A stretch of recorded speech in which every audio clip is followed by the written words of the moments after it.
કોઈ ને કોઈ નહીં. ઈવણ નહીં ભાવતા લાડવા કે નહીં ભાવતી દાળ. બસ ઈવણ બસ ગેસની જ તકલીફ છે. ખરેખર સત્યેશ્વરમાં તો એક મજા આવી મારી માની છોકર.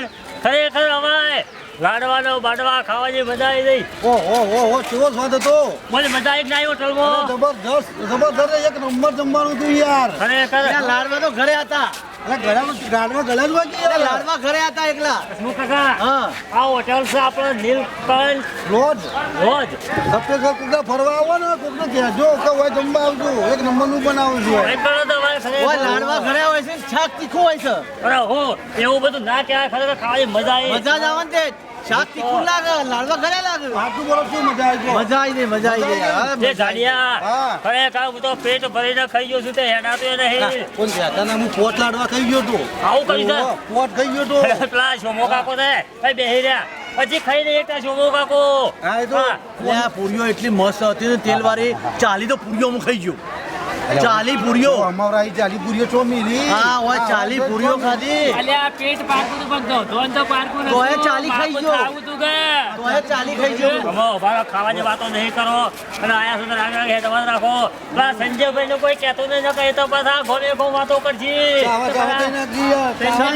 સંજય ની વાત કર. સંજય તો એક વાણિયો છે વાણિયો. ભાઈ મને કહેતા નહીં નકર એ વળી બધા ભાઈ વાતો કરશી પાછા. આપણે આપણું કાઢી રહ્યા આટલું બધું થઈ જાય કોઈ સપ્ટેશ્વર આવ્યા હતા. સત્યેશ્વર પેલા મહાદેવ પણ દર્શન કરે ને સર.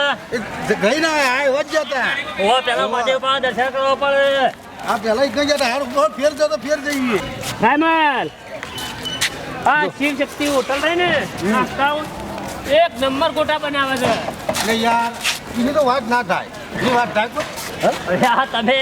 તમે તો મોડા હતા. હું હવારનો આવ્યો હતો ને તે 2 વખત ગોટા ખાઈ ગયો છું. હું પોત ગાઢા પણ ખરેખર મજા આવી ગઈ. કેટલો બજાર ફર્યો પણ એવા તો કોઈ બજારમાં ગોટા જ નતા. એ જ શિવ શક્તિ રહી નાસ્તા એમાં એક નંબર આપણે સપ્ટેશ્વર હોટલ લઈ ને એક નંબર ગોટા ભાઈ બનાવે છે. સ્વાદ આખો અલગ જ. તમે ગાઢા હતા? મેં તો બહુ ખાધા. અરે સ્વાદ ઉનો આ ચાલો ગોટા ખાધા. હું તો કેટલા વાગે 8 વાગે આવી ગઈ. અને હોટલ વાળાનું ખરું ને એ ભાઈનું નામ પકોભાઈ નામ છે.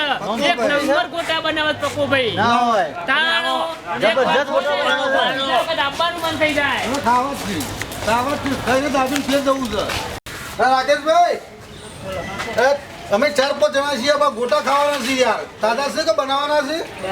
બનાવવાના તો વાંધો નહીં. તમે રાગ બનાવો. અમે બેઠા જ છીએ. હા તું તો કાલે સવારે કેટલા ગોટા ખાઈ છે તો વળી આવી ગયો છું પાછો. યાર મને જબરજસ્ત ભાઈ એટલે શું કરે ફેર ખાવા આવ્યો. આ પેલો લઈને આવ્યો છું બધો ની યાર. પાછા રાકેશભાઈ ના ગોટા એટલે બધા ખબર છે. ઉધામ પાણી વળે ન હું તમે યાર ગરમા ગરમ ગોટા એટલે તો જબરજસ્ત ભાઈ અને તેમાં ફેર લઈને આવ્યો છું. જલ્દી ગોટા બનાવડાવો. બનાવ રાકેશભાઈ. રાયમલ કાકા હું કેટલો બજાર ફર્યો. જે હોટલમાં જાઉં ને કે ભાઈ જમવું છે કે ભાઈ ગોટા તૈયાર જ છે એ કેટલા દાડા ના હોય. અને આ રાકેશભાઈ રહ્યો ને આ શિવશક્તિ તરત જ બનાવવા અને વીઆઈપી ગોટા બનાવશે એક નંબર જમવા માટે. મારી વાત તમે સપ્ટેશ્વર આવો ને શિવશક્તિમાં આવી જવાનું. આ રાકેશભાઈ એક નંબર ગોટા આપણો પાડે છે. આમ ભૂકા ગાંઠ ના કહેવા. પરવીન કાકા ચોકો પરવીન કાકા સત્યેશ્વર આવો તો રાકેશભાઈ ના ગોટા ખાજો. એ તો 7 વખત ખાતા ને 8મી વખત ખાવા. આ તારી અમારા શું વધારે ખાતા હતા તમે તો. આવું ને એટલી વખત 250 ગ્રામ થઈ જવાના. હા અને તો બધા તો કેવા રોપાળા હોય છે મત જોજો. સાચી વાત. વાત ના પૂછો ગોટા એવા ગોટા હોય છે ના. અને ઓન કઢી એટલે એક નંબરની કઢી. કઢી અને ડુંગળી ને મરચા ખાવાની મજા આવી જાય. હું તો 3 વાટકી તો કઢી પીજો. કઢી તો એકદમ અનલિમિટેડ પણ તમારે જેટલી પીવી એટલી. બાકી ડુંગળીનો ભાવ કેટલો છે તોય ડુંગળી તમારે જેટલી ખાવી તૈયાર. સરસ બનાવશો. કઢી ખાવાની મજા આવશે. આ તો બેહો તો ખાઈને જ અને જીવો. ચાય હારી હોય છે. ચાય મસ્ત ચાય હારી હોય છે. ચા ટોપ બનાવે છે. આવો સામાય કે હું ના પડો ભાઈ. ભાઈ જલ્દી કરજો. હા અમારું મોડું થાય છે.